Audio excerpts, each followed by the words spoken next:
Hi, Leo. I'm taking a break because my hands hurt. Um, yeah, scraping is tough.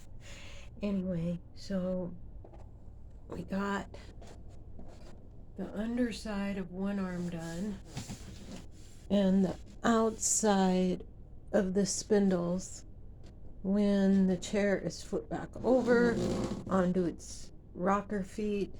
I'll do the inside of the spindles because I didn't get to it before. Sometimes you just keep turning things until it's right. So this has been sanded to 100 grit. Um, Occasionally working in here. It really just depends on if my knuckle is tired of doing one task, I switch to another. I wanted to show you this right here. So this is with the shellac and whatever oils or polishes were used on it since it was made. So this is the color or close to the color of what I will refinish it with. So it will be this light color. So if your mom and dad say, or if you don't like that color, you need to let me know. But like I showed you before, all I'm doing is going really flat with this and just like this. And that old finish is just so old and brittle. It's just, I'm not even pushing on it. I'm just holding it steady. And it really doesn't, if you look here, it doesn't even leave a lot of scratches. So right here where the shellac has got it in a little stickier, I go ahead and angle that palette knife a little bit and then just gently go back and forth with the grain, never against the grain. And it slowly shreds off. But yeah, I'm pretty sure that this is the color that it's going to be really close to this color, not dark like this. So, that's what we're going to go for. Let's see, what else can I tell you today? Just to make this more than 3 minutes long. Um, it's a long process. And sometimes you got to flip things several directions to get it all. That's just the way it is. This actually right now is not as smooth as what I sanded up here. You know, this edge that I took to 320 grit. I would say this is what it feels like after about, oh, that was 320 grit. This is what it feels about when you got maybe a 220 grit. But the coloring has to, you know, I gotta try to take off as much of the coloring as I can too, because when you recolor something over top of another color, sometimes it causes streaks or missing places. The back of the arms, or the underside of the arms, and right here, this is where I'll be testing the color. If the color doesn't look right, I'll have to sand it back down and then use a wood conditioner on it and then the color, because a wood conditioner, what it does is it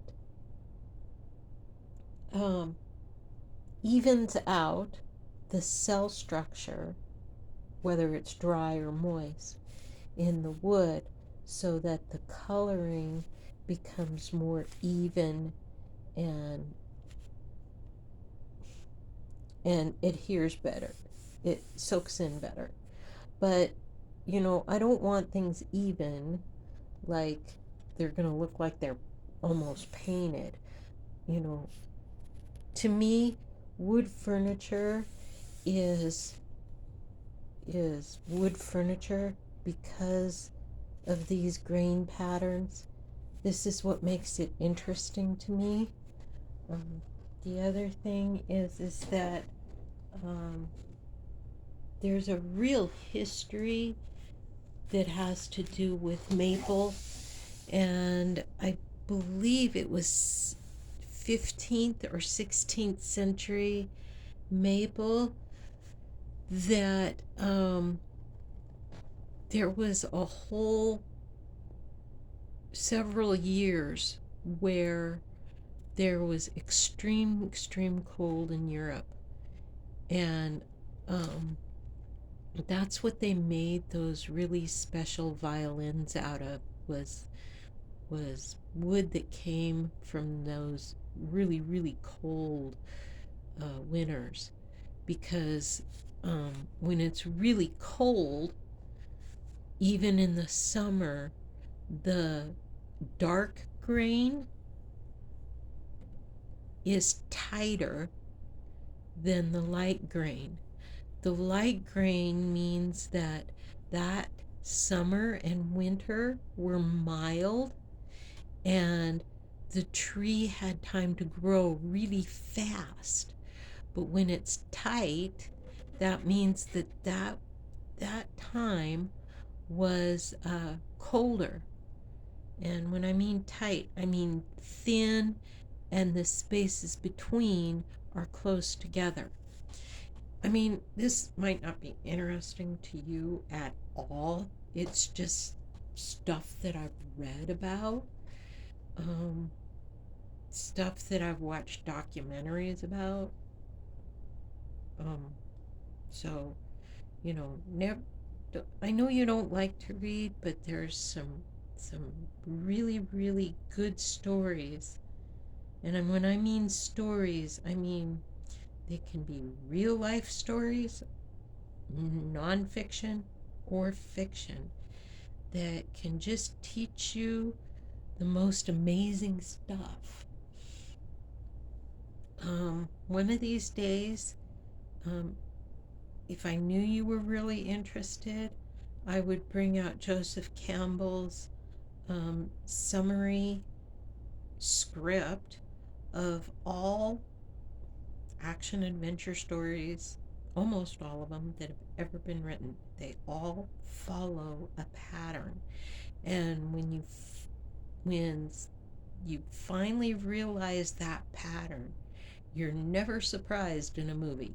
I mean, the movie starts and you already know that the hero is going to do this thing, and then the enemy is going to do this thing, and the hero and the enemy are not mirror images.